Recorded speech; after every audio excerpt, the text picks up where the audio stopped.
Again, allow me to introduce myself. It's great to have all of you here. I'm Bob Willey, the president. I've had the privilege now, 7th year, to be the president of the Friends of the Georgetown Library, looking out over a lot of good friends, both with capital F, Friends of the Georgetown Library, and friends from the Georgetown community, and making new friends today as well. And also very happy, as I said before, to have a group of the students from middle school and some high school students from the here at the School of Arts and Sciences, in Georgetown School of Arts and Sciences. Really thrilling to have you a part. And we're thrilled to be a part of all the special events that have been happening over these months of August, September, and October in relationship to Harriet Tubman. What a special occasion this has been. Great response, wonderful number of visitors that have come to our town, especially for that event. And we planned this lecture as a part of that as well, to have a special speaker with us. This is our 7th season of Tuesdays With. It's a lecture series that's based on a book that was written back in the late 1990s called Tuesdays with Morrie. And the reason we chose that title was because it's a wonderful example of a relationship between a professor and a student that went far beyond the 4 years of college and continued into both of their later years. And that's exactly what this series is all about, a continuing education opportunity for those in middle school and those of us who are way beyond middle school to be able to continue to learn. And today, our Tuesdays With is with Victoria Smalls. Victoria is the executive director of the Gullah Geechee Cultural Heritage Corridor National Heritage Area. That's a lot of words. It's a very long, it adds to the business. She has 2 business cards she has to hand you with all that on it. She is a native of St. Helena Island in Beaufort County. She specializes in Gullah Geechee history and culture as a preservationist, a historian, an educator, an artist, and an art advocate. She served with the National Park Service as a ranger with Reconstruction Era National Historical Park. She served at the Penn School National Historic Landmark District, Penn Center, as Director of History, Art, and Culture Program. And if you've never been there, that is a well worth it visit, a very important visit. Served as Director of the York W. Bailey Museum, served as Program Manager for the International African American Museum in Charleston. Again, a stellar experience to be able to participate and visit there.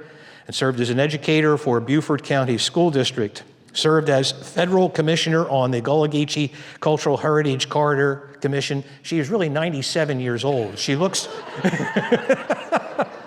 she looks much younger than her 97 years. And in keeping busy these days, she is the Leo Twiggs Arts Diversity Leadership Scholar, the Riley Fellow in Diversity Leadership with the Riley Institute at Furman University, and a state commissioner for the South Carolina African American Heritage Commission. She attended South Carolina State University, the Technical College of the Low Country, and University of South Carolina, Beaufort. I'm out of breath from all those wonderful experiences that she brings to us to share with us today. And we're so glad she was able to get through from Beaufort, and looking forward to her presentation today, in which she will welcome us to the Gullah Geechee Cultural Heritage Corridor. Will you join me in welcoming her to Georgetown? Thank you so much. Thank you. Wow, I'm out of breath as well, Bob. Thank you so much for that. Yeah, I am actually 96, 97, just a vampire, and yeah, that is a lifelong of work. And thank you all for being so patient with me getting here. Number one, thank you, thank you, thank you. I hope that I make it up to you with my presentation. And we will have some time for some questions and answers at the end. I hope that you have some questions. I hope that you'll be courageous enough to raise your hand, young people and young people at heart, when there's a question or something that's in your mind that may not connect. So be brave, be courageous, and let's move on. So I'm not going to even go talk about me at all, but you will see a lot of me within the presentation. I like to share myself through the lens of Gullah Geechee people because my story is not unique. It is pretty much the story of a lot of Gullah Geechee people throughout our national heritage area. And then I also like to show art because I'm an artist as well, and I paint and I create, and I hope that I can inspire our people within my voice today to create something beautiful pertaining to your individual cultures.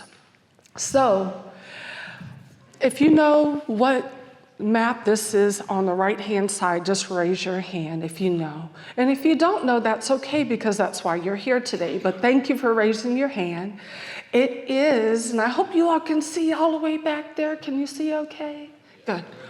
So what you see here is a map of West Africa, the western coast and countries of Africa. Africa is an enormous continent, and it has all of these beautiful cultures and ethnicities within the continent.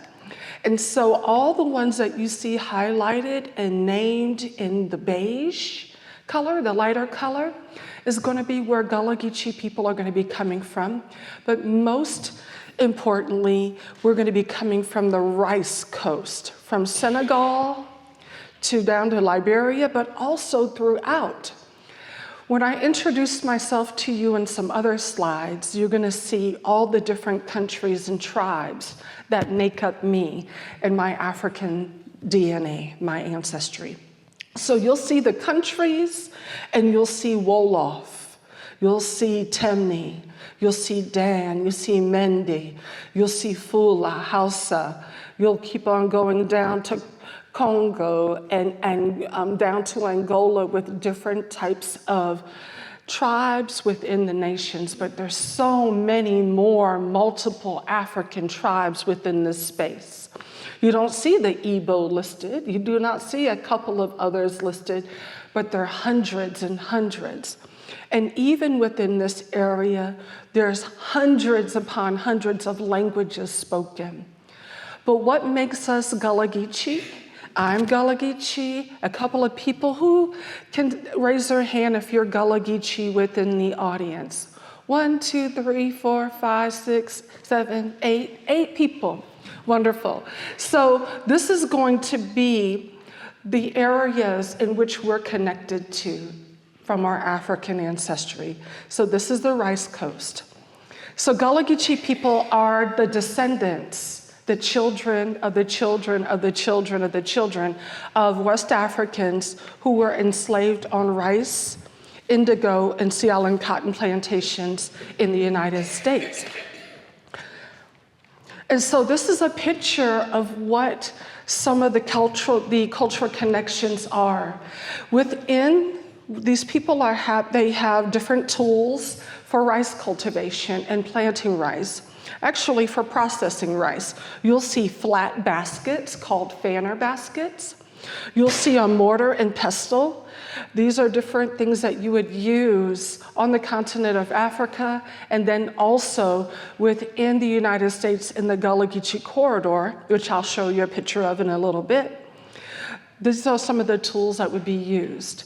So much of the expertise, skill sets, and knowledge are going to be sought after, bringing this to the United States of America, to the colonies, and then also to the southeastern coast of the United States to grow rice here. So rice was not indigenous to the United States. Indigenous, that means it wasn't naturally grown here in the wild. Like you have some wildflowers, you have some trees that are indigenous that come from the United States that grow here naturally. Well, rice did not grow here naturally. They were growing different strains of rice. There was a strain of rice that was an Asian strain. And then there was also a glaberina, African strain of rice. And they wanted to grow that here. And when I say they, I want to say the colonists, and then also plantation owners. So they went over to those countries in West Africa on the rice coast, and even all the way down to Angola, to get people who had all of the knowledge of growing rice. And they had been growing rice for centuries and centuries and centuries before. The coast of West Africa that you saw in the beige, along with our coast in the southeastern region where you reside of the United States, have the same subtropical climate as West Africa. We have the same climate. And so when colonists and plantation owners wanted to grow rice here, because rice is going to be very important on your dinner plate. A lot of people feel in West Africa and here within the Gullah Geechee corridor is that rice is life, okay? And so they brought over the experts to grow the rice. And this is one drawing, a rendering from a newspaper, and it says unloading the rice, and this is a barge. So rice was very important, especially here in Georgetown County. This is an image of an old rice field that no longer grows rice. This image is about 12 to 15 years old. So it doesn't date back to the time of enslavement, where Africans were brought over to the United States as free labor, as enslaved people, to build this area and to create this area and to use their expertise, knowledge in engineering, hydrology, all of that. Hydrology is a big word that's going to talk about how you create canals and waterways, rice trunks, and systems to control the natural flow of water. Because you needed fresh water, river water, stream, and creeks to be able to germinate the rice seed, to make the seed grow, to make the rice plant grow, and to be able to harvest it. Who can see all of the little winding rivers and creeks? Who can see that? Can you see that all right? So then you have straight lines, and those are not natural. Those are going to be created by the people, the rice growers. And so it's going to take quite a bit of time to be able to clear the land from the trees, clear the trees from the land, vice versa, like cypress trees and different types of vegetation. Then once that is done, then these canals, these straight canals are going to be dug out by hand and some wooden tools and shovels to create this system. Now, one scholar talks about all of the land removal for 12,000 square miles, all of the vegetation and tree removal equates the amount of movement of stone and earth to create the pyramids in Egypt. Who's seen a picture of the pyramids?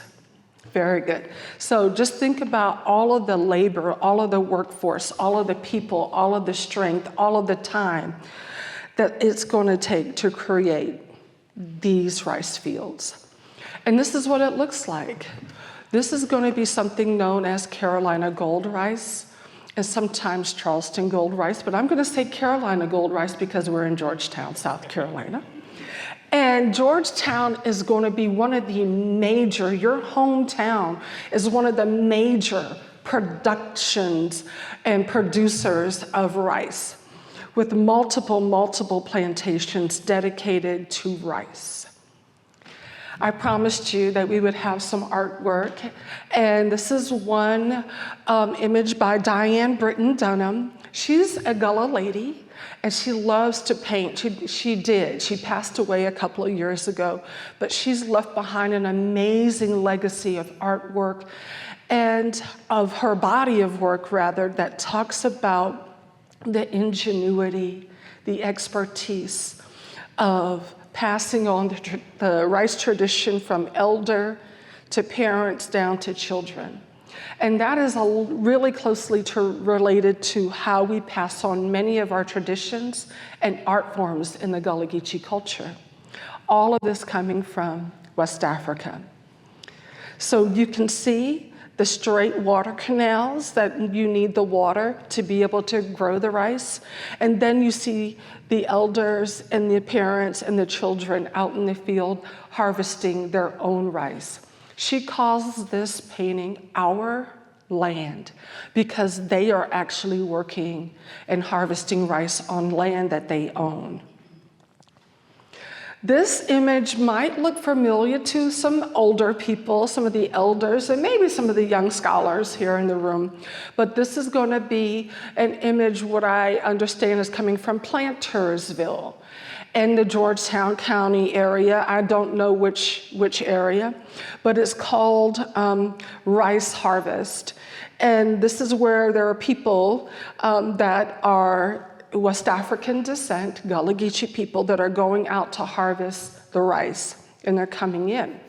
And there was a very special artist that I would like to introduce you to, if you don't know already, is the artist by the name of Jonathan Green. He is very, very well known as a Gullah artist, an American artist, and he shares artwork that speaks to the royalty, the pride and the dignity, the expertise of the people and the Gullah Geechee culture as a whole. This piece is called Rice Arrival.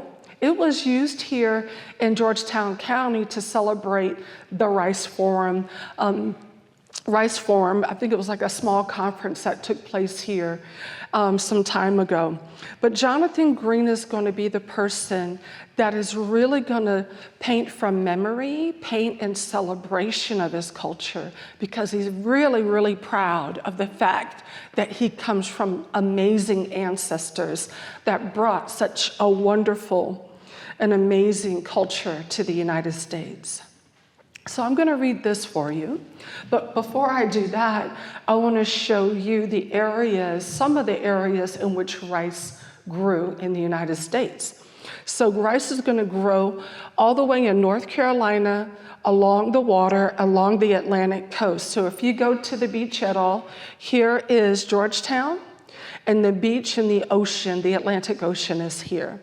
And so rice is going to be grown above Wilmington, North Carolina, throughout Myrtle Beach, Georgetown, Charleston, Beaufort, Savannah, Brunswick, Jacksonville, St. Augustine, all of these areas. But there are places like your hometown of Georgetown that have produced so much more rice that it brought amazing wealth to the people that were plantation owners.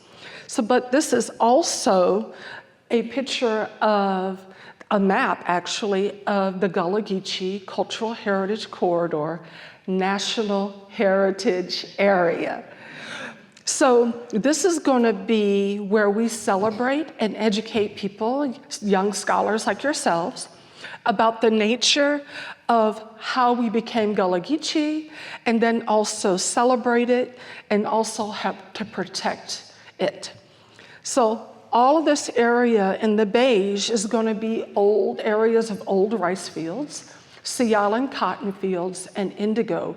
But also during the Civil War, the American Civil War, this is going to be an area, if you know this terminology, where the government is going to provide 40 acres and a mule to newly freed people.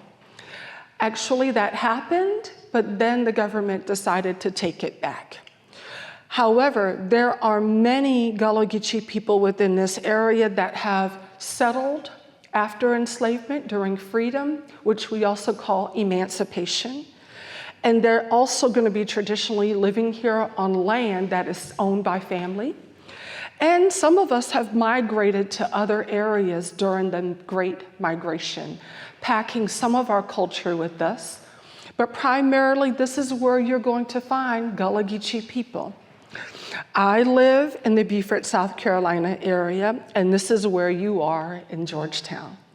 So the nature of our isolation and the nature of where we come from in West Africa, we were able to meld a lot of different cultural ways in West Africa that exist in West Africa and bring them to the United States. And we were also able to hold on tight to different things like our language, the way we speak, melding that with English.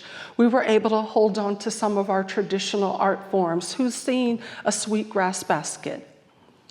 That is a Gullah Geechee art form that is traditional, that dates back to West Africa with the coiled baskets that were created there. So even today, the Gullah Geechee culture is still visible.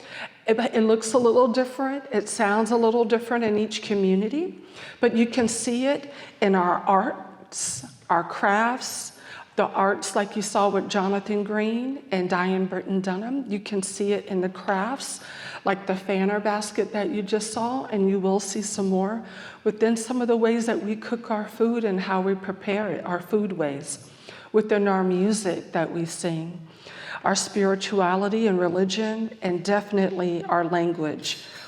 And I will talk to you a little bit about the language. However, I want to share a little bit about me as a Gullah Geechee lady. So I said I come from Beaufort County, but I come from an island known as St. Helena, or some people pronounce it St. Helena, and I love both ways. So St. Helena is just a little ways from Georgetown. It took me about 2.5 hours, more like 3 hours to get here today, this morning, but this is where I am, and we're right in the middle of the Gullah Geechee corridor. The map you see on the right, of course, again, is West Africa, but this time I'm sharing some of the African countries that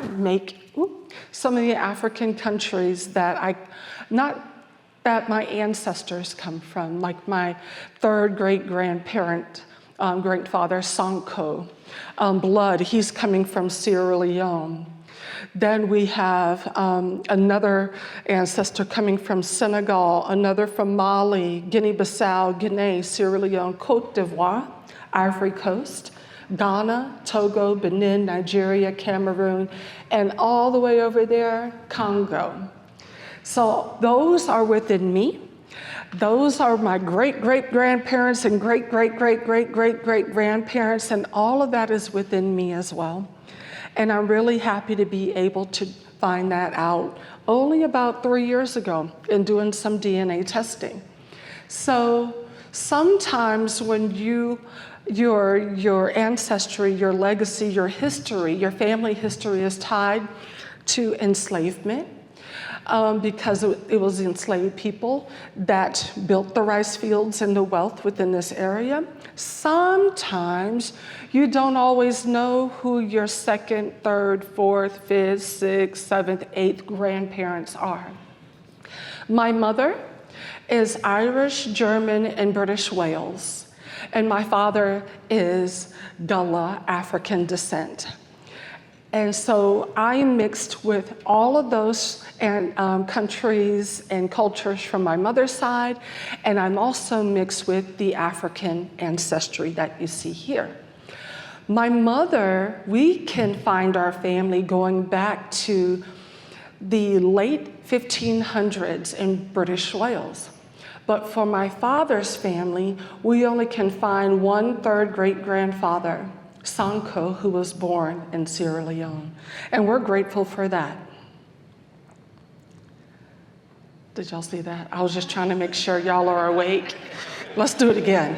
Let's do it again. Okay. All right. Just to make sure you're awake. So this is still a little bit about me.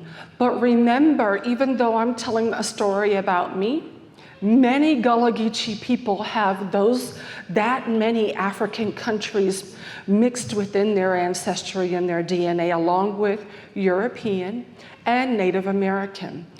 A lot do. So this is a story specifically about me, but also about most of the people within the Gullah Geechee corridor and who are Gullah Geechee African descent.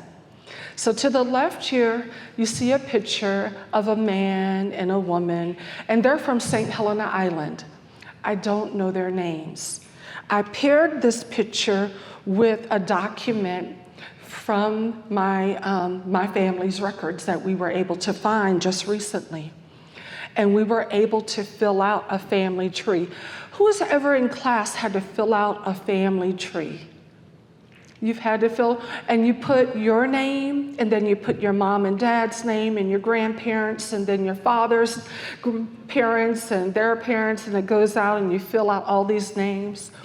Well, this document helped me find some more family because I did not know all the names in my family. So Adam Smalls and Betsy Smalls, they went to the bank just after the Civil War. The Civil War is going to take place in as early as, we're going to go back to 1861, where the Union forces are going to come through. The federal government is going to come through Beaufort, and they are going to take on enslaved people and kind of give them some sort of freedom, but not by law, not by the Constitution, but they get a sense of freedom. Adam and Betsy go to the first bank that ever existed, or banks that existed for newly freed people in the South. They are going to go to the Freedmen's Bank for freed people. And so this is a document from February 9, 1869. Now it's 2023. So a very long time ago, February 9, 1869 is when they went to the bank. They most likely dressed like this in really nice clothing.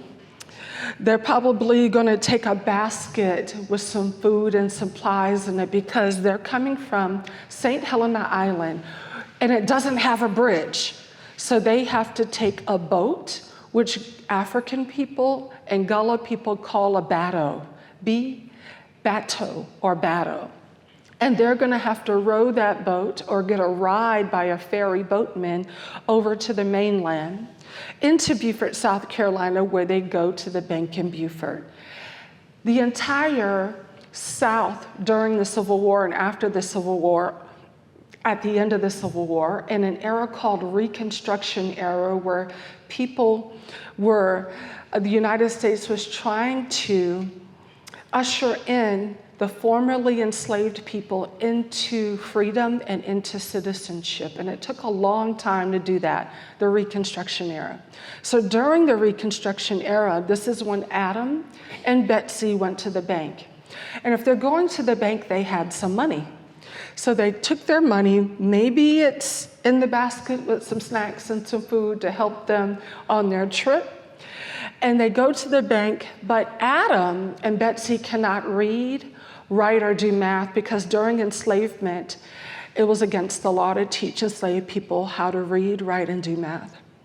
And so the bank registrar or the bank teller had to fill this document out for them.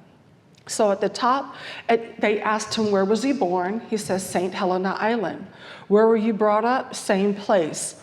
Resident, same place, Eddings Point. Eddings Point used to be where Adam and Betsy were enslaved people on a Sea Island cotton plantation. Then it says, what is his age? And he says, about 35, because in 1869, he was actually formerly a slave, an enslaved person. And they did not tell him his age or his birth date. So he could guess that he was only about 35 years old. His complexion, the color of his skin, was dark brown. And then his occupation, what he did for work, was farming. And this next line helped us find more information. The next line says, who do you work for? And he says, I work for myself on my own land, which was very, very, very, very, very, very important and such a very big deal because he's only 4 years out of enslavement, or a little bit more, and here he is taking money to the bank because you have to pay people now for the work that they do at this point. And then he owns land. So then it goes down and it gives his wife's name, his children's name, Taft, Andrew, Robinson, and King Smalls. Then it goes down and he tells the registrar at the bank that his father's name is Sanko, but he died, he's dead. And Sanko is a last name in Sierra Leone. So we were able to take some of our family stories and take this document and help us find where Sanko is from. So our family oral history, or our family history story that was told from grandparent to grandparent and down to the child and to the next child until it got to me, we were told that we had an ancestor named Sanko Blood. He also went by Sanko Smalls and also Sanko Days. And that he was born in Sierra Leone and he was captured and placed at Bance Island. Bance Island is also known as Bunce Island in Sierra Leone. And Bunce Island was what they would call a slave castle or a fortress, where they would capture enslaved people and house them in a fortress until it was time to ship them over here to the United States or to South America or to the Caribbean. Sanko was brought to the United States. His mother's name is Afi, but they don't give her last name. She must still be living. His brothers are Sanko Jr. and Abel. His sisters are Eliza Black, Louisa Seabrook, Edie McLeod, and Tenna. Tenna's not married, she must be young. All the way at the bottom, it has a signature, but Adam cannot read, write, or do math, so he is told to mark an X. And then the bank teller, the blank registrar, signs the name for him. So I do not know, as I said, who this couple is, but I really think and feel like they could be an honorary Adam and Betsy Smalls. Honorary means maybe filling in for Adam and Betsy, because that may be them, it may not be them. What if it is them? I would just be overjoyed by that. So I show you that because it's really important to be able to know where you come from in order to know where you're going.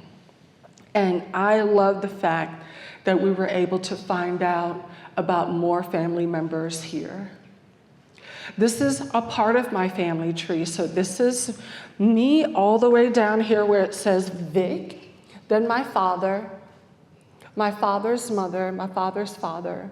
So this is my grandmother, and from my father's side. But her grandmother, her grandmother, my second great-grandmother, was born in Charleston, South Carolina as an enslaved young lady, as a child. And at age 14, she was a freedom seeker. What does freedom seeker mean? Maybe one of you all can share that with me at the end.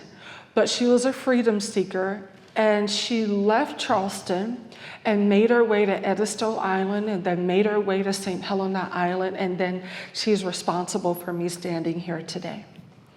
So then we go to my grandfather, then we have my first grandparents, my second great-grandparents, my third, there goes Sanko, and then only one of my fourth great-grandparents. We have about, on this side, on my father's side, there are about 32 fourth great-grandparents, but I only can identify Venus and Taft. So I'm looking for more and more information, but this is really a good start for us. So, a little bit more about me. Our Gullah culture is made up of multiple ethnic cultures from West Africa. And we're bringing in a lot of our spirituality, a little bit of our supernatural practices. We're bringing in older forms of Christianity, and we're also bringing in the Muslim religion. And so all of this is going to be brought to bear within our culture. Here is an image of my ancestor, my grandmother. We called her Grammy.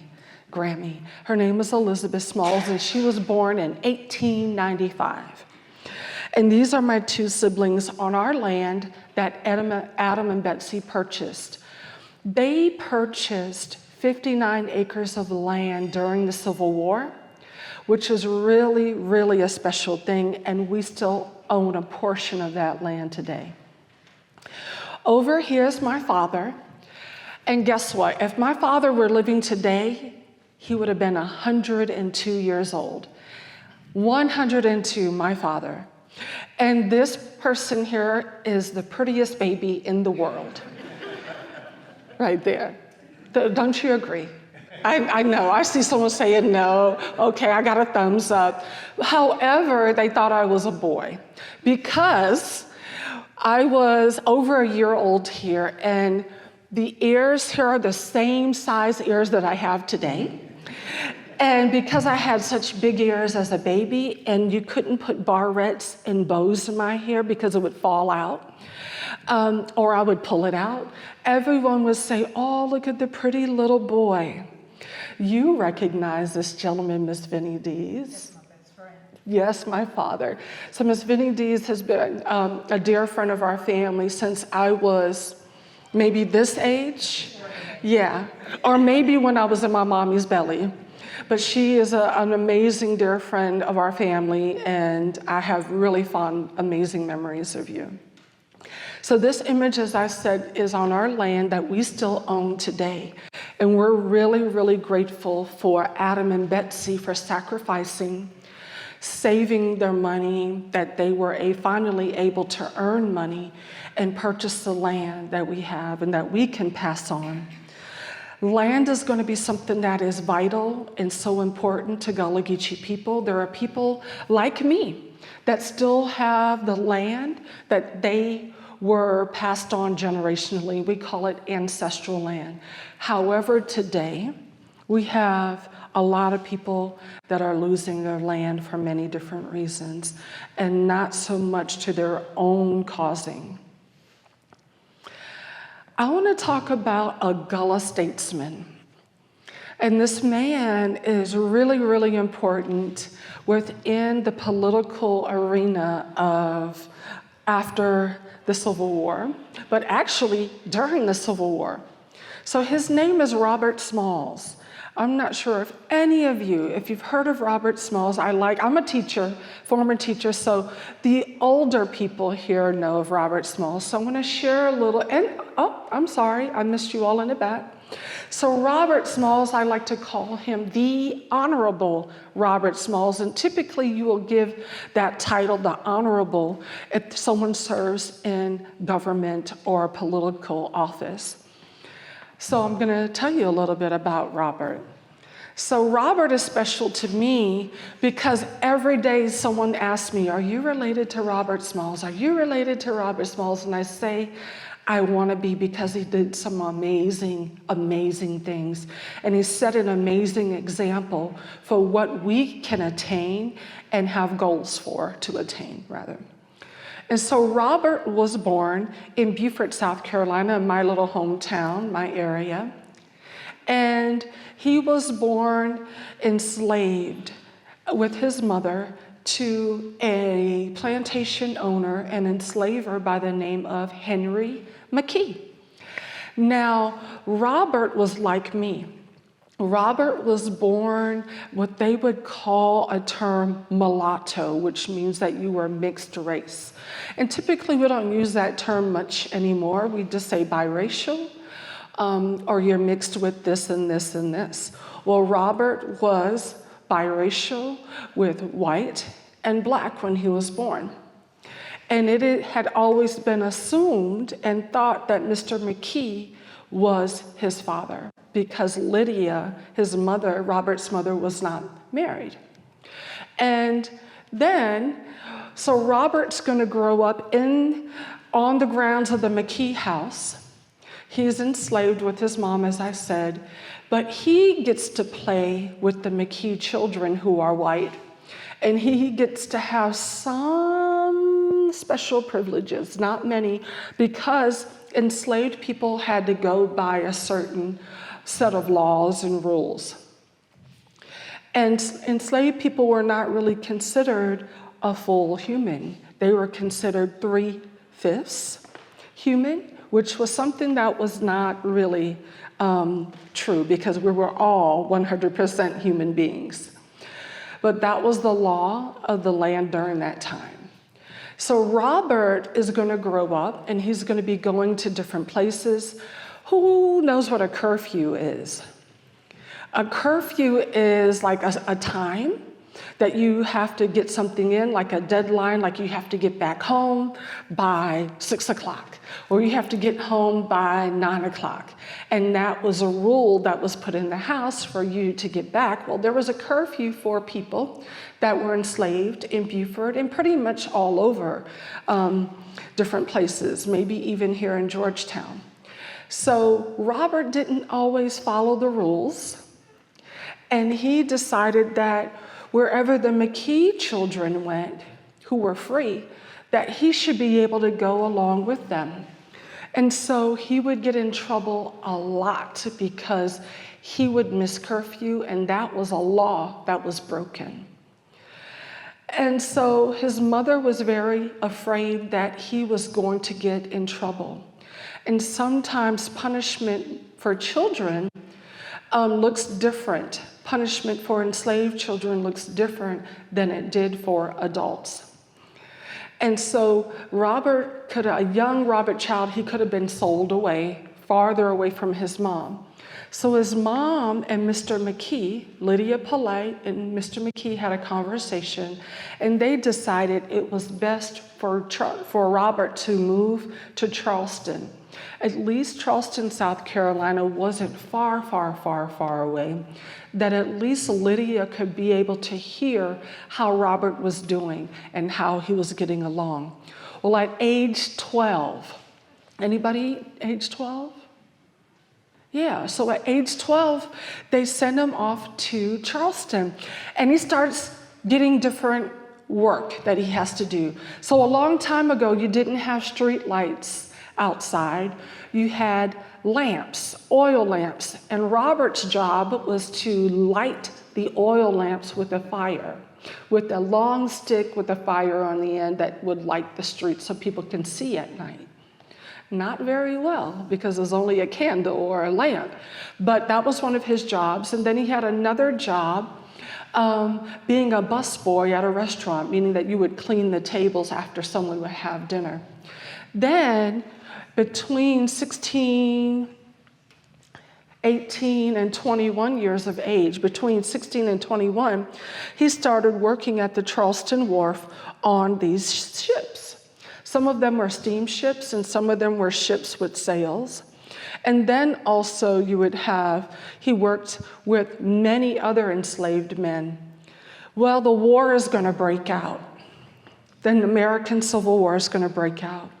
And the Confederate Army is going to shoot onto Fort Sumter. And some of you may know that story on how the Civil War started. Well, Robert and his crew and enslaved people are going to have to work on the side of the Confederacy because South Carolina was part of the Confederacy, and Robert and his crewmates were enslaved people, which meant that they were forced and pressed to work on the side of the Confederacy and not the side of the United States. So at that time, Robert was working on the steamship Planter, and he overheard the Confederate soldiers saying that they were going to leave the ship in the hands and in the care of the enslaved crew, like Robert. So Robert and them came up with a plan, a really masterful, very good plan. And they decided to seize the planter. And so there's a historical marker in Charleston, South Carolina that speaks to the seizure of the planter, which means that they're going to steal the Confederate steamship from the Confederacy.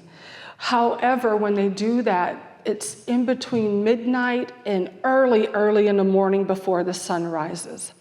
And they have to get by five Confederate forts and fortifications that have cannons that can shoot at this vessel.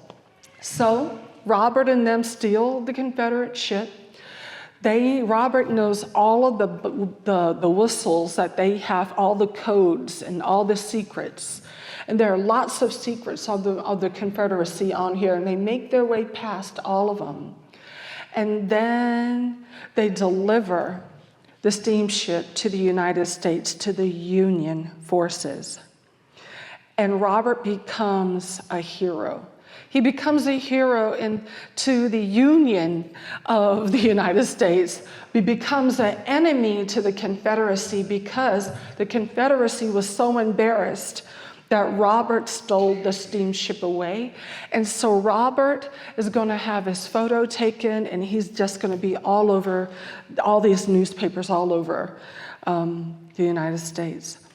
Because of that bravery, because he was so courageous, and his name was so well known, and he just became really interested in politics and be running for like the state legislature to become a senator or a representative.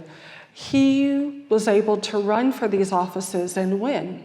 And then he also ran for the United States House of Representatives and served in Congress.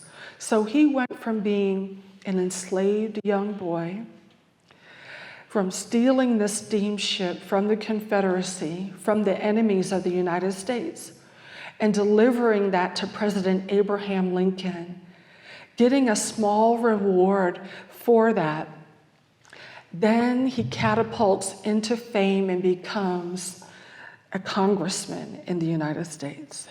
That's a lot to read. We're not going to read that. But I do want to say that because of Robert Smalls' bravery and because of the work that he has done in the state legislature, we have public education today. He's the reason why there is public education for all children today. He put forth that legislation to make that happen. So you might like him. I hope you all like school, all right? I enjoyed it. So I'm really thankful to Robert for doing that, the Honorable Robert Smalls. So I want to shift back to sharing a little bit more about the culture. That was just the story of Robert Smalls. I wanted to share how people have been able to overcome insurmountable odds. And Robert is one of them. And you just never know how many more leaders we have yet to see moving forward coming from the Gullah Geechee people. So this is a picture of a school bus. Do you agree with me? No. Yeah, it really is. It's a school bus. It's a school bateau. It's a school boat. So before there were school buses, the West African people created and made handmade boats with no peak at the bottom, no point. I forget what that's called at the bottom. But this is a flat bottom boat that can go through waters, very little rivers, streams, and creeks. And this is actually a student going by to pick up another student on the island and taking them to school. And so, yeah, maybe not a school bus, but a school bateau. And the young people may not know this song, but I'm going to try to sing it. I'm not a singer, so try not to laugh, okay? You can laugh if you want to. It's Michael rowed the boat ashore, hallelujah. Nod your head if you know that. No, Michael. So my young people don't necessarily know that because it's a very, very, very, very old song. And that song was made by former enslaved people working within the fields and then also doing other work. They would sing songs to pass time, to build camaraderie with one another, and for upliftment.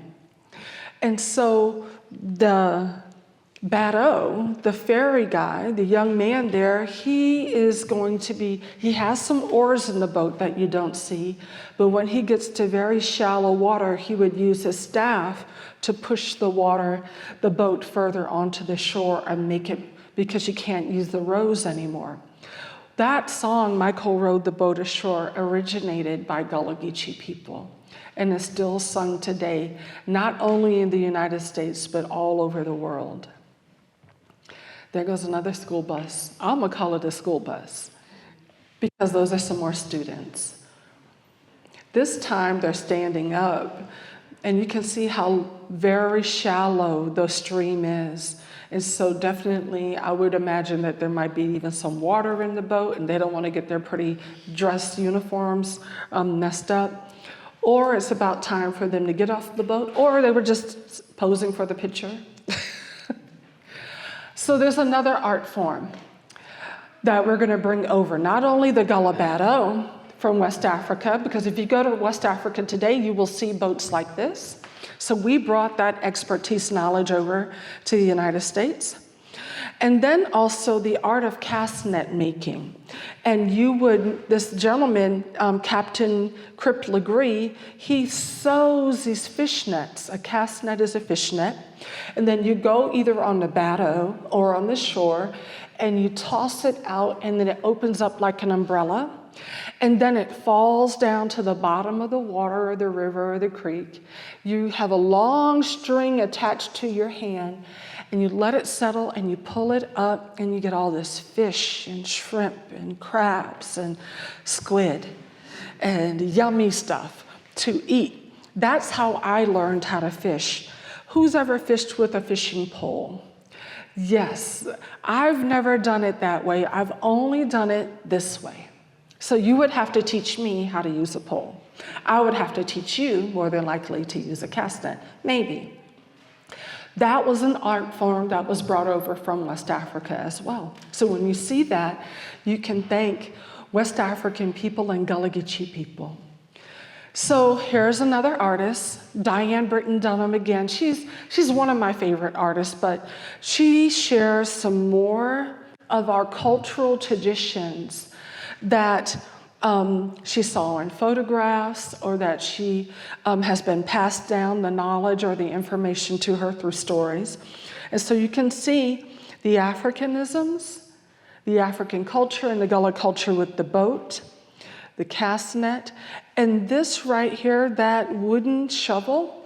Remember you saw the rice field with the straight canals and lines? This is what they would use to dig that mud. They would be digging up marsh and mud, and they would create those straight lines. And then also, this another beautiful photo painting that she created talking about the culture and covering of your head.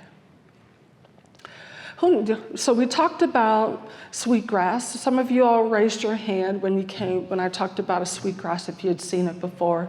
So this is going to be the most iconic traditional art form for the Gullah Geechee people. It's going to be this bulrush basket. We now use mostly sweetgrass basket. And the sweetgrass is the lighter colored grass that's in here.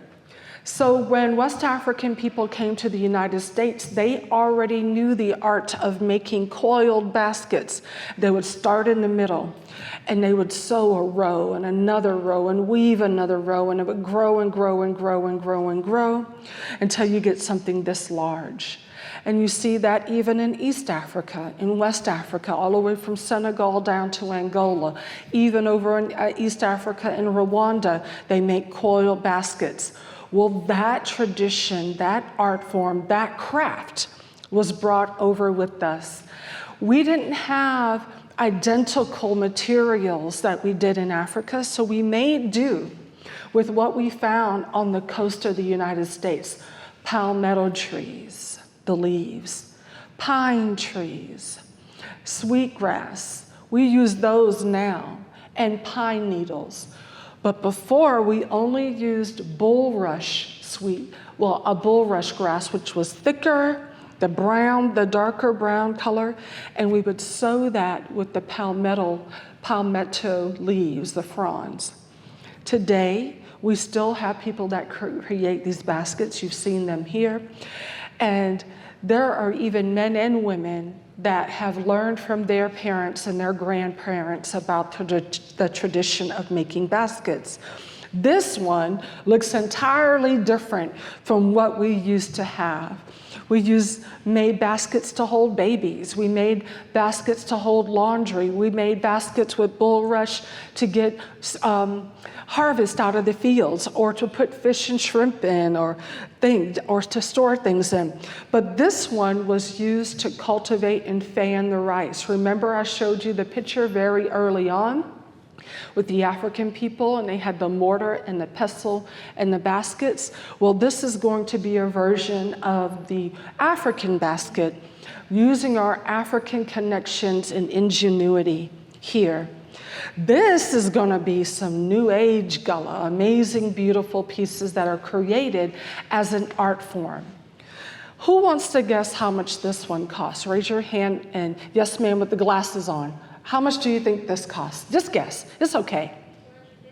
$250.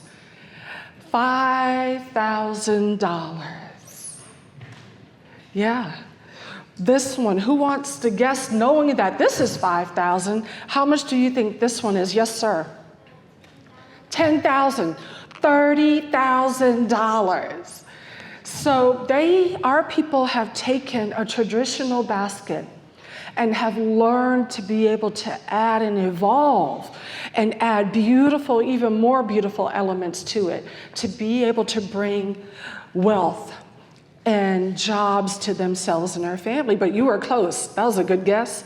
Excellent guess. Thank you. Because, yeah, it looks like it could be $250. And knowing that that is $5,000, I love the guess of $10,000. $30,000 for that basket.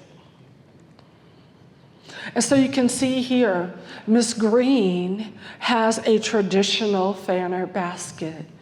And she has rice in here. And she's fanning the rice.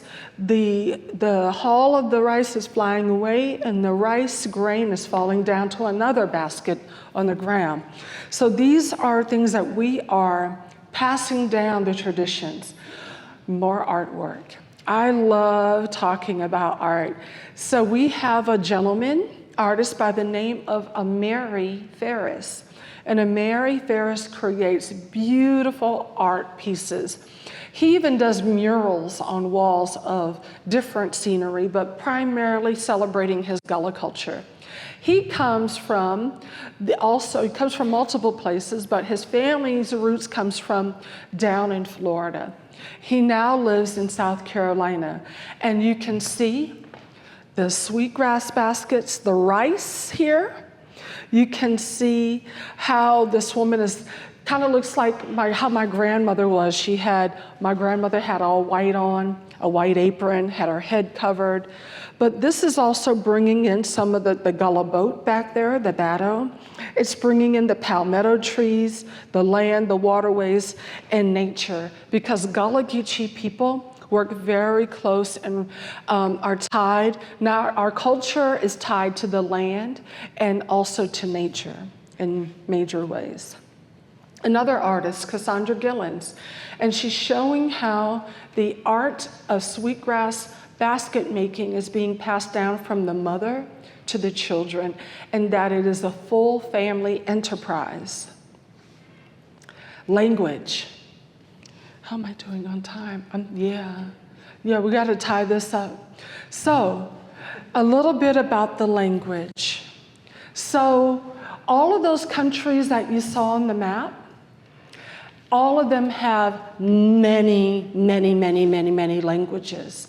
Nigeria alone has more than 250 languages spoken. Many of the other countries have a little bit less than that. All of these languages, tribal languages, and melded and mixed with English are going to make the Gullah Geechee language. It's not broken English, it's not bad English, it's not a dialect, it's an actual language with rules, sentences, rules for a sentence and syntax. So I'm going to say a few words. At the top, Uman, Una. Sister is Tita. Isn't that so? Annie? E, day clean. Kuda is turtle. Cracky teeth. I crack my teeth a lot right now. I'm talking a lot. Nyam. Nyam is to eat. Guan. Guan over there. So I want to just say and end with this. If una ain't know where una gwan, una should know where una come from. If una ain't know where una gwan, una should know where una come from. I mentioned this very early, that when I was looking for my family and trying to fill in my family tree, and I needed to know a little bit more, so we did DNA testing to find out the African countries that we come from.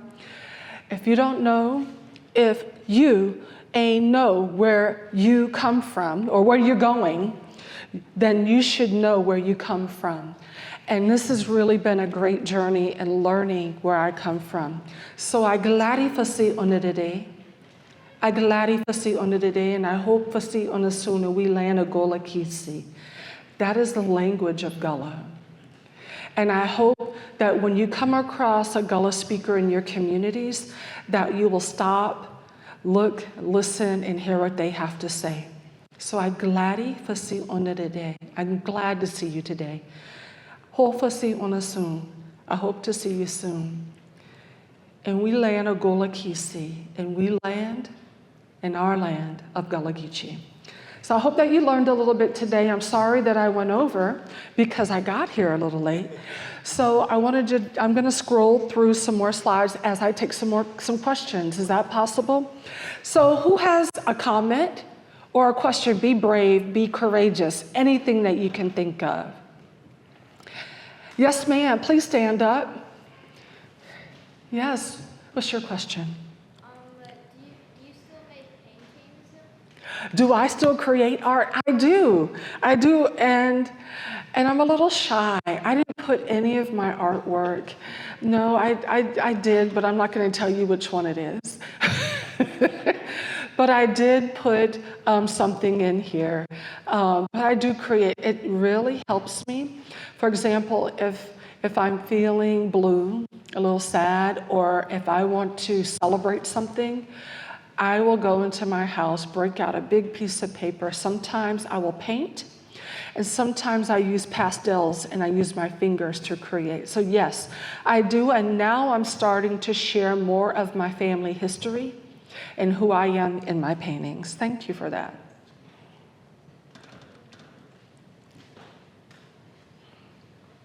Yes, ma'am.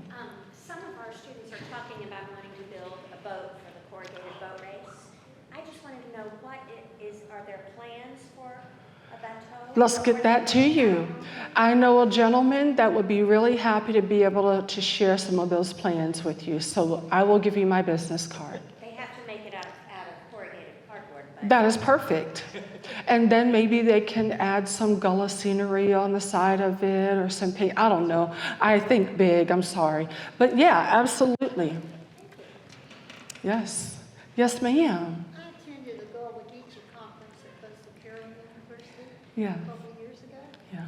Was it some one-time thing? No, it's not. So the Coastal Carolina University, she attended the International Gullah Geechee and African Diaspora Conference.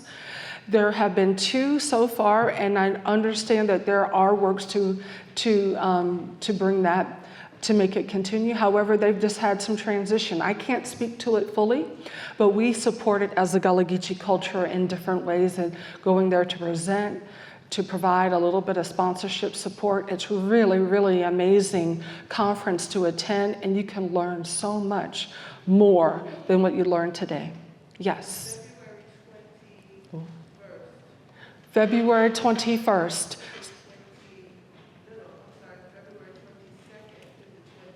Did you hear that? February 22nd? February 22nd through the 24th. Will it be at Coastal? Yes. Coastal Carolina International Gullah Geechee African Diaspora Conference, February 22nd through the 24th. Please look at the Charles Joyner Institute site. You can go online to get some more information as well. Okay, I'm moving. Food. We're not going to. So rice is really important. This is what some of the food. I'm looking for some more questions. Any more questions in the back? Yes, gentlemen. Have you ever been to Africa? And if so, where did you go? What was it like? I love your question. Thank you so much. I've been to Africa twice. I went to Sierra Leone before I knew about Sonko. And then I went to East Africa in Rwanda. So Sierra Leone is going to be my first time going on to the continent of Africa. And it was life-changing for me because I'm going backwards to the people to where, like, my ancestors came from there, and now I'm getting to go back, and it's like full circle experience. I saw what I feel was my family and my people, and I felt a great sense of belonging. And I got to see much of the culture that we have in America as Gullah Geechee people in front of my eyes in Sierra Leone. Also, when I went to Rwanda, Rwanda is not considered a country that we come from, but their baskets are identical to ours. They just make them more stylized. The Gullah Geechee people, some of them do more traditional traditional forms, and then the gentleman, Mr. Corey Austin, that made that $30,000 basket, that's more stylized. And Rwanda is amazing. And one of the cleanest countries in the world. They have more women political leadership. About 80% of their political government is coming from women. And they take great pride in who they are as people. Thank you for that. Oh, and they also believe that rice is life, and that you have not eaten in Sierra Leone or in Rwanda if you did not have rice on your plate. So if you had potatoes and steak and spaghetti and green beans and ice cream and peach cobbler, and I'm hungry, if you had all of those things but you didn't have rice, you have not had a proper meal. Okay? Yes, ma'am. Yes, I have a copy of a Gullah version of the Bible. Yes. Was anyone you know involved in putting that together? A lot of people were, and let me go back to that. This is it right here. She says that she has a copy of the Gullah Bible, which is known as the New Testament. And there were Gullah speakers, along with linguists from across the world that went to St. Helena Island, and it took them 25 years to translate the Gullah Bible from English into Gullah. So this is part of the Lord's Prayer in Gullah. We follow it in heaven, let everybody honor your name. We pray that soon you go rule over all the world. What's the big thing you want? Let it be this day, yeah, and every day. Same like it be there in heaven. I'm not going to read the whole thing. But when I was young like you, Gullah was my only language, and I did not speak English. When I would speak Gullah, people would laugh at me, and they would make me feel ashamed, and I stopped speaking. And then I started watching the news, the nightly news, to correct my speech because I felt so bad when people laughed at me. So there are a lot of elders, older people in our communities that have gone through that type of stigma. And there are even some young Gullah speakers that go through that type of stigma. So it's my goal to make sure that I speak more in Gullah and share a little bit with you, because right now, you don't know where I'm from until I start speaking the language. But when I was younger, you couldn't understand anything that I said if you were not a Gullah speaker. Any other questions? I will take. Oh, yes, you were next. Yes, ma'am. And then I'll get to you, sir. Yes, ma'am. Back to the slide with all The food? the pictures of the food. Yeah, let's go to that. Which are your favorites? So I made 3 of these dishes. I made the Low Country boil. It can be called Brunswick stew in Brunswick, Georgia, or it could be called Frogmore stew or Low Country boil, depending on the community that you come from. And so you would add different things in there depending on your community. I made the okra and shrimp over rice, which is yummy. Okra is an African and Gullah food, and so is rice. So if you like rice, you have the West African rice growers and Gullah Geechee people to thank. You're welcome. And then the gumbo, the okra, shrimp, sausage gumbo over rice, and I made squash with shrimp. It really tastes very, very good, I promise you. But all of these, pretty much, not all of them, these are the only three that don't incorporate rice. This is crab and rice, which is really, really yummy. And we would eat rice for almost every meal when I was growing up. We would have rice for dinner. We would have rice sometimes for lunch, but definitely for breakfast. My mom would make rice with cinnamon, sugar, and butter. And it was so yummy. And then also scrambled eggs with rice in the morning sometimes. Yes, sir. I'll get to you, young lady. Yes, sir. Stand up, please. I can't hear you. I was curious if you have ever made one of those baskets.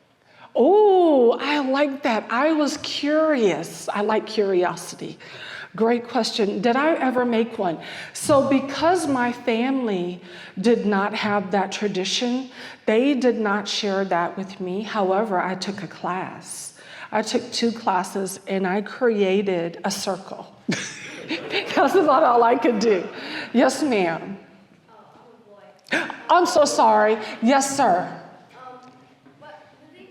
See, just like when I was a little baby, in the picture when they said, look at the pretty little boy. So, you're so handsome. So handsome. Forgive me. The thing you said about what you have for breakfast, right? Yeah. Breakfast? Yeah. My mom does that, but instead of using rice, we use bread. Bread. Excellent. I think that's all the questions that we can take right now. You all were brave. Thank you so much for correcting me.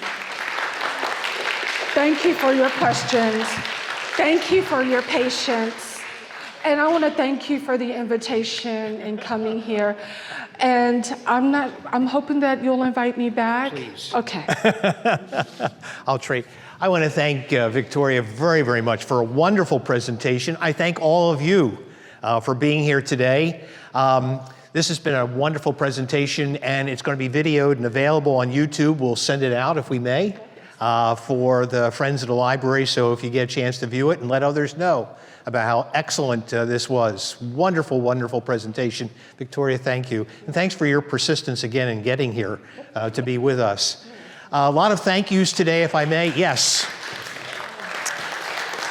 A lot of thank yous today. I want to thank the Winyah Auditorium for allowing us. They are hosting us free of charge as we are homeless friends of the Georgetown Library. The library is moving along. As you've gone past, perhaps you have noted the new auditorium that's been constructed. That's almost finished. And the total reconstruction of the interior of the library is going on right now, hopefully being completed by late spring, early summer of next year. And we'll be back there at our home once again. But Dedrick Bonds here at the Winyah Auditorium has very wonderfully allowed us to be able to utilize this facility, which is absolutely gorgeous and a wonderful place. Victoria is a part of our sort of introduction to this today and being able to see what works best and how it works out. Again, so special to have with us the Georgetown School of Arts and Sciences students. You've been wonderful. Faculty and staff, thank you very much for your coming and joining with us, and you are cordially invited to all the rest of our presentations. Just want to give you a few announcements, if I may. Also, I want to thank Sarah Beth and Vinny and Marilyn for filling in for those few moments at the beginning as well. I want to just announce our next Tuesdays With. We're always the third Tuesday of the month. We'll be here at the Winyah Auditorium at 10 o'clock. Next month, Bob Rayner, who's an author, naturalist, and researcher from Allendale, will be continuing something of this theme with a presentation related to his recently published book, The Santee Delta, Waters and Voices, in which he'll be sharing with us, it's just a wonderful book that he has just recently published, and it'll continue that theme all the way from Native Americans through enslaved peoples up to the recent history of what's been happening on the Santee Delta. Also want to announce that we have the full schedule on the table in the back if you want to pick that up to see who our future speakers are going to be and how we have the presentations September, October, November. We take December off, and then we'll be back again in January through May. So I hope you'll pick up one of the schedules. Those who've been here in Georgetown know that every Saturday we've been at the farmers market through the summer months with our book sale. Some of you have helped out, appreciate that as well.